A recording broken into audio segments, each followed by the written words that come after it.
If you would love to drop 3 to 5 pounds of inflammation that's causing you to look puffy, podgy, to feel unconfident in just a week before a special event, perhaps a vacation, then this is the perfect video for you. And before you think about it, don't click off. No, there is no juice cleanse, there's no fad diets, there's nothing ridiculous here. This is science-backed strategies and my own experience of how I managed to drop 3 pounds of water weight and tighten up my body in just a week by changing my habits. So when we talk about water weight, what is it? Well, it can be a variety of things. Sometimes we can have bloating because of gut-related issues where we retain more water, and it can make us feel very uncomfortable. It can make us feel very self-conscious in what we wear when our belly is sticking out. But the most important thing, in my opinion, maybe you believe the same, is honestly how it feels. It feels like you've got like a rock in your belly. It's very uncomfortable.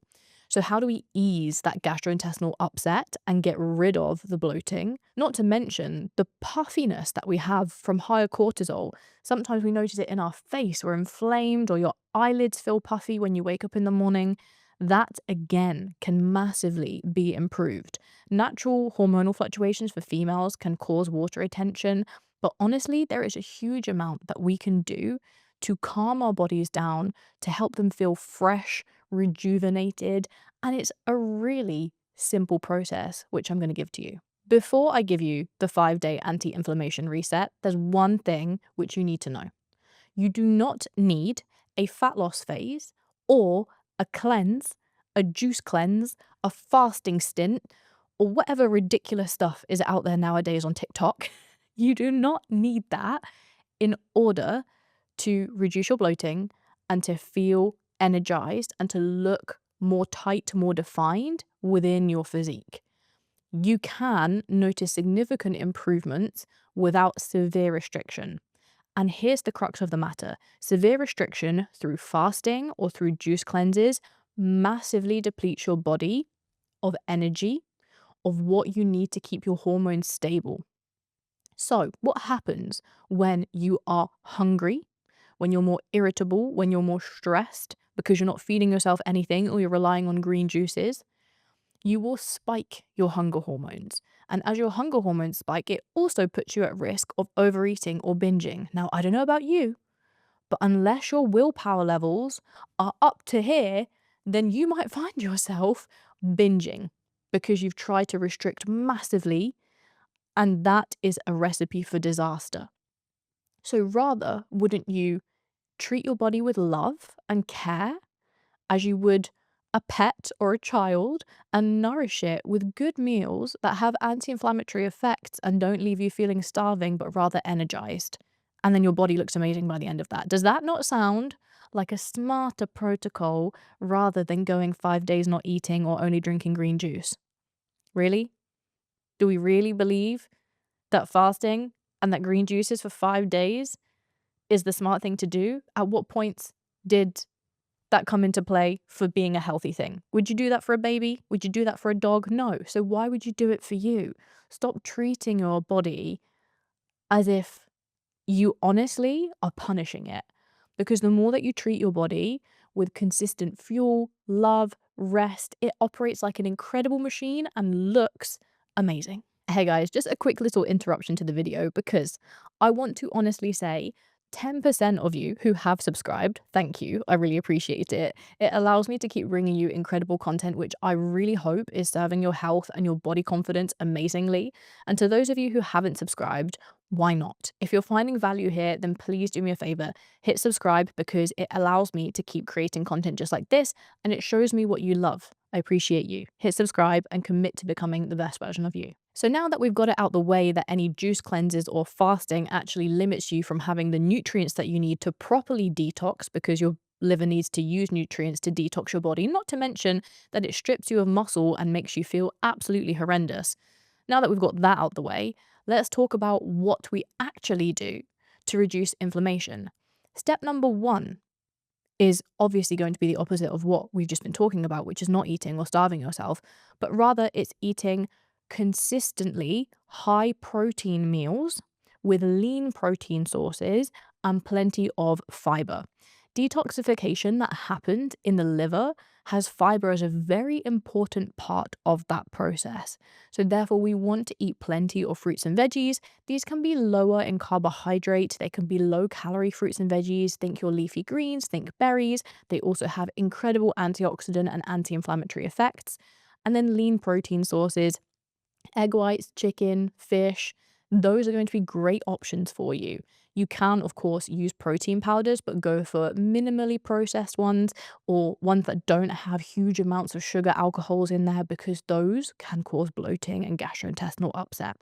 But when you consistently eat every 3 to 4 hours and nourish your body, what happens is that those anti inflammatory effects and components and nutrients of those foods will begin to help your body look better and feel better. So, once we've anchored every single meal with protein and at least 8 to 10 grams of fiber, you will have stable blood sugar levels, which you wouldn't have if you were doing juice cleanses, by the way.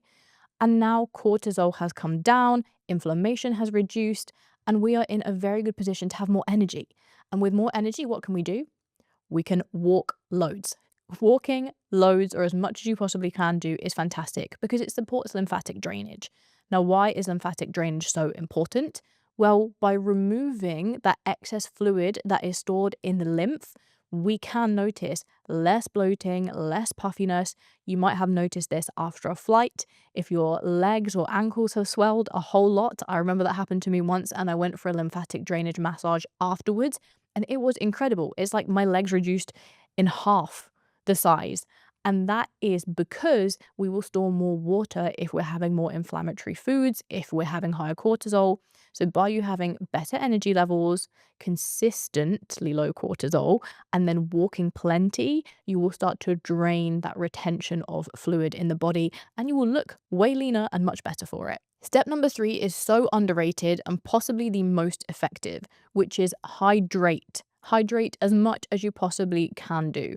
That is drinking 3 to 4 liters of fluid every single day or well over 100 ounces because hydration signals safety to the body. When you are dehydrated, the body clings to water because it needs it for its natural metabolic processes. But where you're drinking consistently plenty of fluid throughout the day, the body feels safer to get rid of fluid that is not serving it or that it needs to excrete. Make sure that when you're consuming your fluid, at least once to twice per day, you are putting electrolytes into that fluid. For me, first thing in the morning, when I drink a nice liter of fluid, I will make sure that I've dissolved electrolytes in there. Or perhaps when you're training, you will be sweating a lot. So you want to replace those minerals, those salts that have been lost, and therefore put electrolytes in your water there. Simply, you can even just add a pinch of salt to your water because that does help with your sodium intake, which is one of the key minerals. But you would probably be better off supplementing with electrolytes as it has the ratio and correct balance of all the minerals that you need to actually absorb the water into the cells of your body, because just drinking water alone will not hydrate you. Step number 4 is very simple. It's just a central nervous system reset. This is something that you'll need to do every single day. Every single day, you will need to do something that calms you, that relaxes you, to just help to whoosah your stress levels. Of course, if your cortisol is high because you're emotionally stressed, you will find that you retain more water. So each day, if you can do something, 30 minutes of journaling or reading, 10 minutes of breath work or meditating, a nice, relaxed, slow paced walk, perhaps even something like lymphatic drainage massage, doing that for yourself or getting a treatment, especially if it's only like 5 days before you're going away and you want to make sure that you look your best. These are key things that will genuinely make a significant difference, as I've already spoken about my own experience with lymphatic drainage. But definitely just making sure that you're staying zen is going to be key. The 5th and final step of the anti-inflammatory reset is one that is not temporary, so stick with me here, but for the short term, it will make quite a big difference, which is cutting out sugar alcohols, cutting out alcohol specifically, and plenty of refined foods.